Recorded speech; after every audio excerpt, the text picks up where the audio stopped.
This video and seeing someone, me, be emotional and raw can be really difficult for some people because we're not used to seeing emotions. In our cultures, in our societies, we're so used to pushing them aside or hiding them just so that other people don't get upset, or we've been told that they're not right. So seeing me go into my process might be really confronting for you. And I just want you to sit with that confrontation and really kind of maybe determine where it comes from. Is it conditioning, societal conditioning? Did someone tell you that emotions are not okay?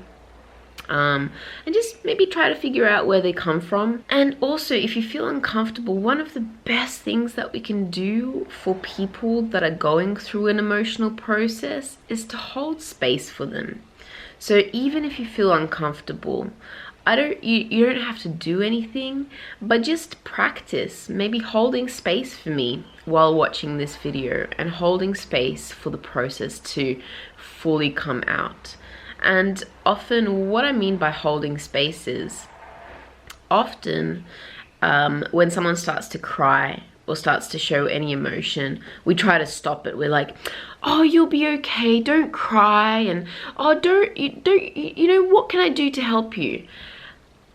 But in order for someone to be able to bring an emotion up and fully process it, fully allow it to come out of the body and heal, often the only thing that they need, if you're witnessing it, is for someone to hold space for them and allow it to come out.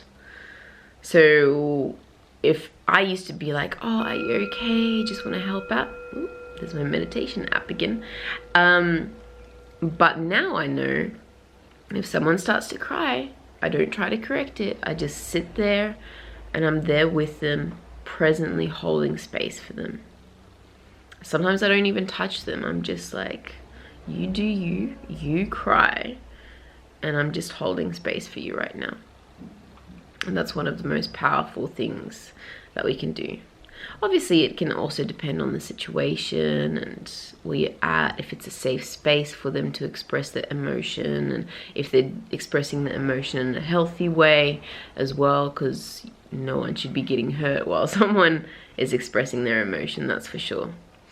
So there are some factors that would go into it being different, but a lot of the time when emotions are being expressed, they just need to come out. And if you're witnessing it, you just need to be there and hold space and let them know that it's okay for them to go through whatever they're going through, that all emotions are welcome, because all emotions are there for a reason.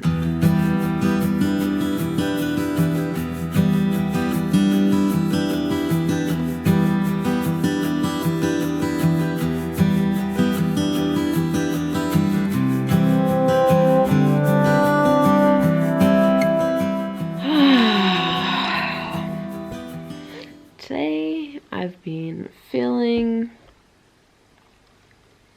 kind of really depressed and sad, and I follow a lot of psychologists, and a lot of people say you need to feel your emotions and go into the pain, but I noticed that they don't really go through the process of how to go into your pain and how to feel your emotions. And so I thought, since I'm feeling this emotion and it's been sitting heavily in my body all day, I thought that, maybe I could be the one to show some people how I go into my emotions, and how I heal my pain.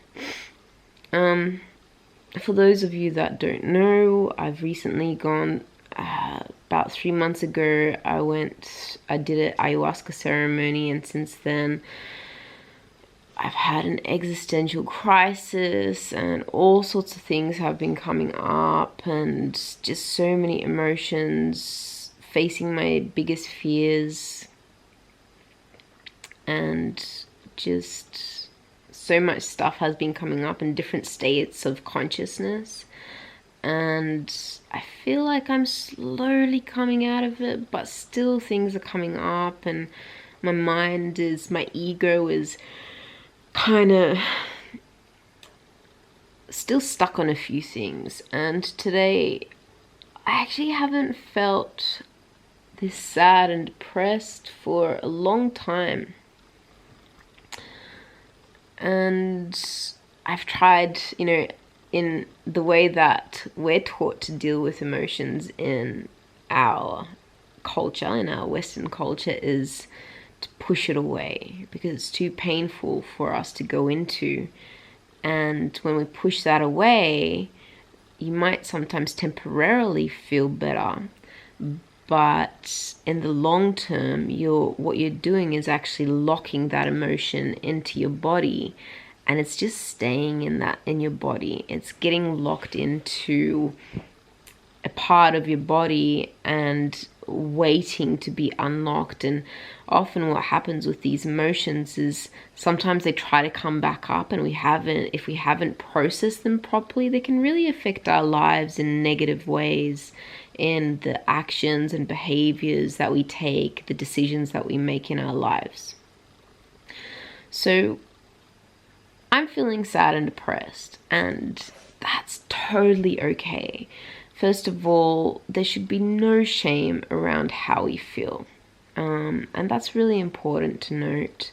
I used to beat myself up about how I felt. But these days I try not to, because it doesn't help.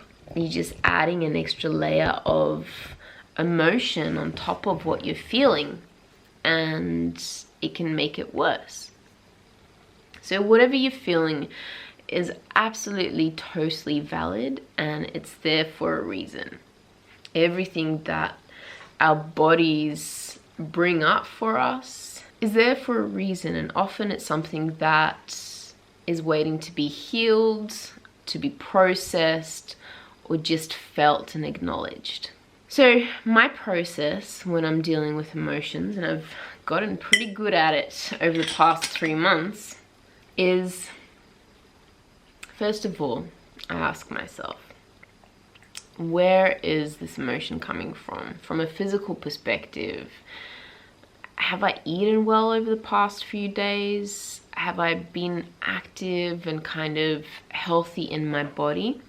Today, I had a pretty shit day in terms of food. I actually started off with a lot of energy and feeling really good, but then I was feeling so good that I was like, I feel like something delicious, and I made like something delicious that sat really heavily in my body for the whole day, and I just felt that the food that I ingested just weighed me down after a while. And then on top of that, I was just like, I just feel like ice cream, and I topped it off with ice cream. But I have been drinking lots of water, so I need to give myself kudos for that. So that's, I think, one of the reasons why I'm feeling depressed and heavy and sad today. So that's something that needs to be acknowledged as well, that, sometimes the foods that we eat, or sometimes, you might notice the difference when you've drunk a lot and the next day you're feeling a little bit nah. Well, the same happens with the food that we eat, and that's important to acknowledge. And to be honest, I've kind of been giving myself some leeway while I've been going through so many things coming up over the past 3 months. Food has been a coping mechanism for me, and I used to shame myself for that, and now I don't anymore, because I just find that shaming myself for that makes it worse. I just understand why I'm doing it at the moment, and when I'm feeling better, then I eat better, and I try to kind of balance out the good days with the bad days in whatever way that I can. But I've gained a few kilos, and I'm okay with that, considering everything that's been going on. I love my body. Either way, I love being in this human form, and I'm okay with this eating coping mechanism at this point in time. It's been very helpful for me in dealing with all the stuff that's been coming up. All right, so the process. I kind of feel a little bit better just talking at the moment, talking into the camera and to you. But still, a lot of the time when I'm by myself, I kind of sit and, you know, sometimes I do the traditional Western type stuff where I try to dismiss those feelings and then, you know, try to cope with food, but sometimes it persists. And I tried watching movies and being on social media. I spent a lot of time on social media, but still those feelings persisted.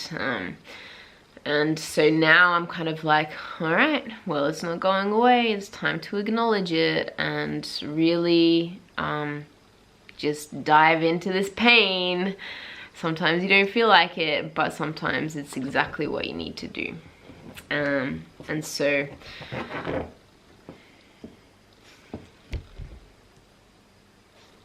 Falky, she's definitely a help. She's been very helpful over these past 3 months. So the first thing that I do is I just close my eyes and breathe.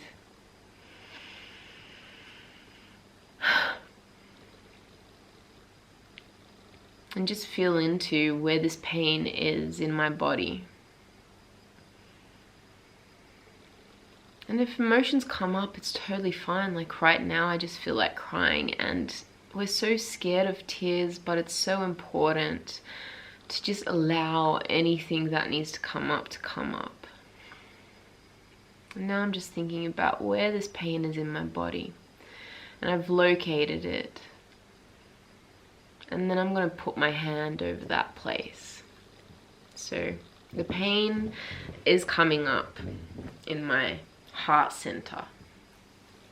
And now I'm kind of like going to go deeper into this pain. And just really think about how it feels in my body. And I'm going to describe it. And I'm going to say that it feels like heaviness, like just so much sadness around my heart that's building up.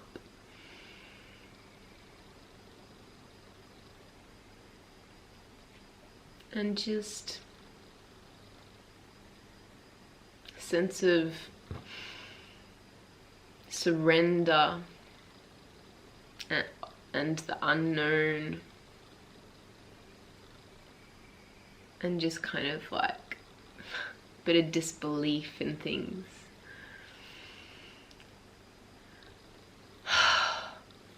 So notice that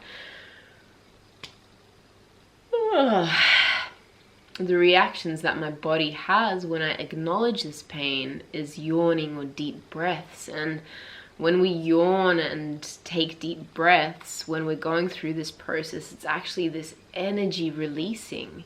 It's meaning that this emotion that is sitting in your body is coming out. So whenever I process something, I generally yawn or take a nice deep breath and just release it. And a lot of the time it just feels like I have to, like it's just kind of this automatic response, and I feel the release of this energy coming out. So that was good. I did a deep breath and I yawned afterwards.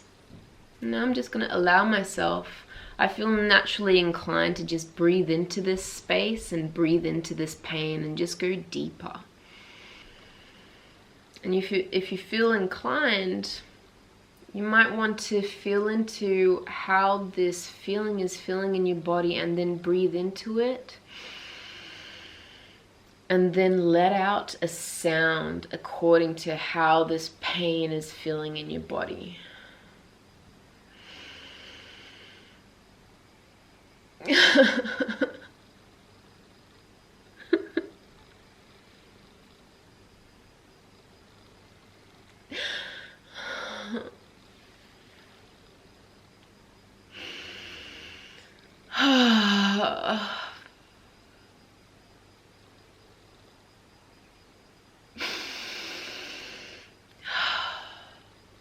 And then you might want to move according to how your body feels like it needs to move in order to process and just work through this emotion, this feeling, or this pain.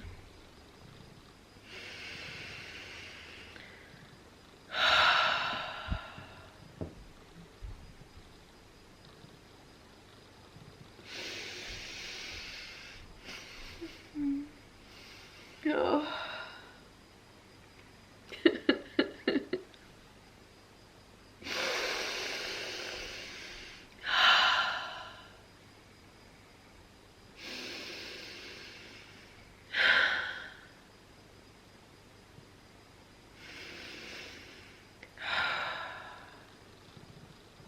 Another thing I like to imagine is if this pain had a shape, what would it look like? If it had a smell, what would it smell like? If it had a name, what would its name be? And just really see this emotion, this feeling for what it is.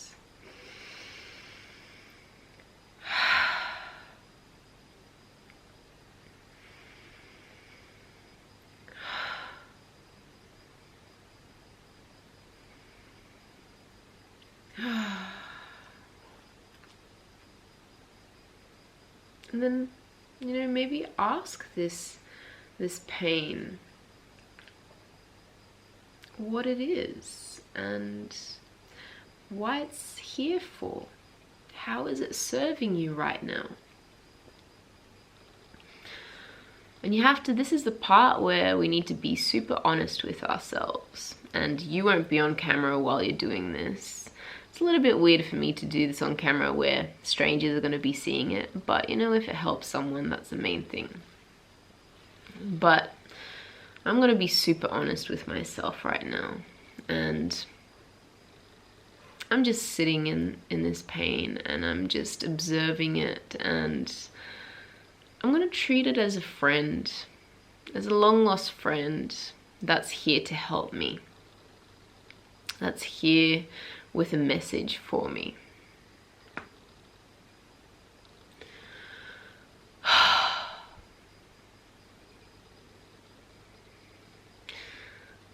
I'm going to talk to it. I'm just going to go, hey pain, I see you, I feel you in my body. I can feel the sadness that's welling up, and I just want to ask you why you're here at the moment. How are you serving me right now? And this pain is going to talk back. So it might look a little bit strange, but fuck it.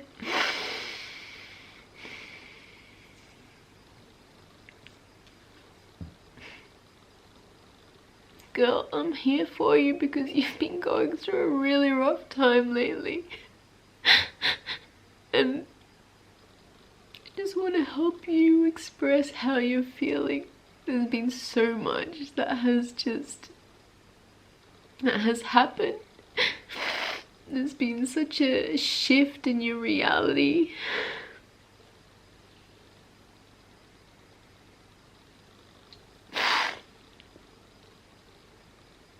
There's just so much for you to process, and I just want you to feel sadness and I want you to cry so you can get some relief. I'm here to help you so you can get some relief from everything that's been going on. And I want to help you process it as well. I'm here to help you process everything that's been going on and your new reality. Because I know how good you feel after a good cry, and how important it is for your well-being. So I'm just here for you right now.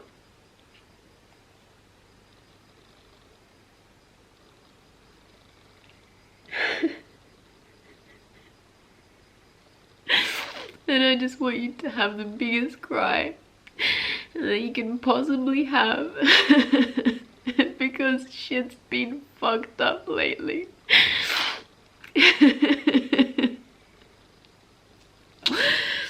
You know what, Pat? It sure has. It's been really fucked up lately. And my ego hasn't been coping very well with it. And I appreciate you being here and helping me. I'm so sorry that I tried to suppress you before with food and with movies and with social media. I should have just acknowledged you sooner and just had a cry, but sometimes I just don't want to go into the pain and I don't want to feel it because it hurts so much.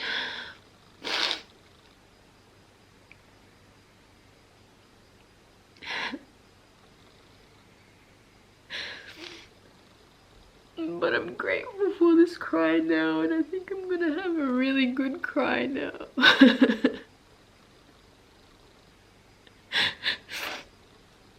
And thank you for being here and for your message and for always being here for me when I need you. Thank you for being my friend.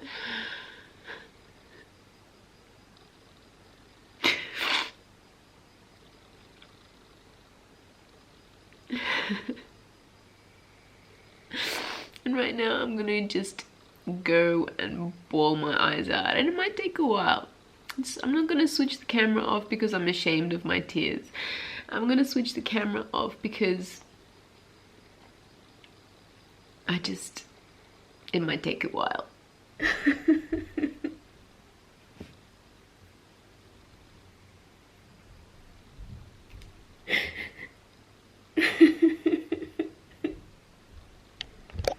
Alrighty.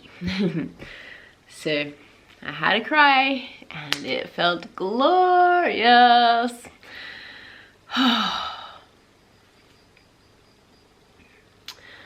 You know, there's this very specific mechanism that our bodies have created over millions and millions of years of adaptation, and this mechanism helps us process emotions and helps to calm our nervous system and helps to release emotions. And that process is naturally inbuilt and we can do it at any time, and it's called crying. And it is one of the best stress relievers. It helps to process anything that's sitting in your body, helps to process pain. So I highly recommend it. And it's kind of weird that there's so much shame around something that is so natural and such a beautiful adaptation for us humans to have as part of, you know, our naturally inbuilt coping mechanisms for these emotions that arise. That's why I kind of wanted to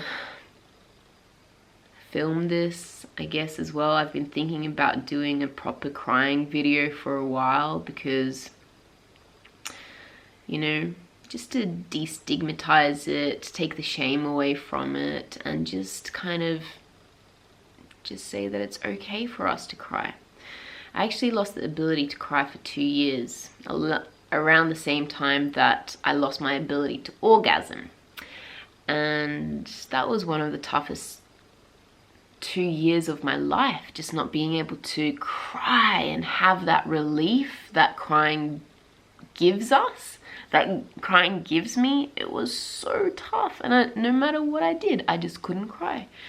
But now I know that it was because my heart was shut down, because I was protecting myself, because I had been hurt by my ex-partner and I shut myself down then. But now I have the ability to cry and it just feels glorious. It's really beautiful. So another thing that I like to do, sometimes I don't always cry, but when I don't cry, then I journal. Let me get my journal. These two things have been literally my saviors over the past 3 months. I don't know what I would have done without my journal. And to be honest, I'm kind of scared to read back on all the entries that I've put in here. And there's a pen that literally lives in my journal now. I'm scared to read through all of the stuff that is in here.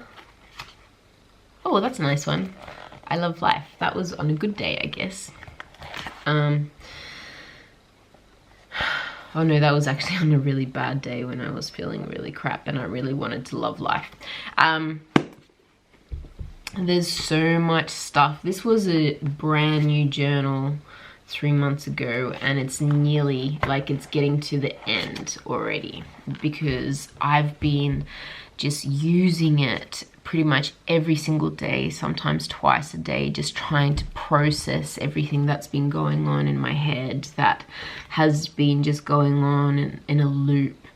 And journaling is an incredible psychological tool where we're able to take what's in our brains and put it down on paper. It's actually one of the greatest writing has been one of the greatest psychological technologies that we have created as humans, just to be able to put our thought processes down on paper.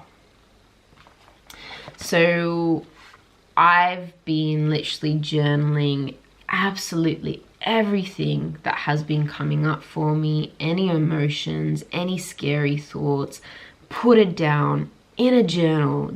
Journal the heck out of it. Just no one's gonna read your journal, and if they do, they'll probably not understand what the fuck you're saying anyway. Like, if someone read this, they would just be like, what lunatic. This is a person that has gone through some fucked up shit, that's for sure.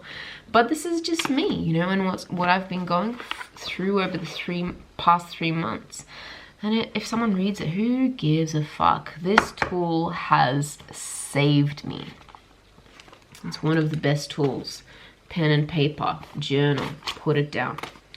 So that's another massive coping mechanism that I've been using over the past 3 months, just getting through all this stuff. And previous to that, you know, journaling has been a huge part of my life for the past year, in particular.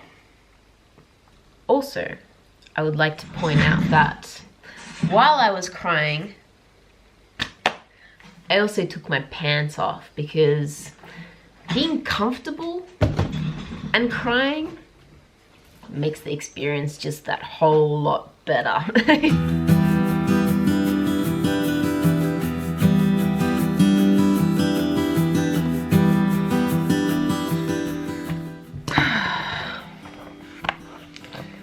Journaling is done.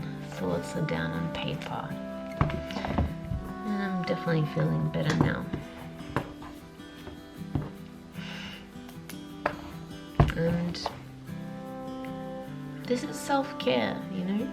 Looking after yourself emotionally, being there for yourself when you need it most. And when you do this enough, this is what long-term leads to self-fulfillment and internal happiness as well, and trust in yourself that you're your own best friend.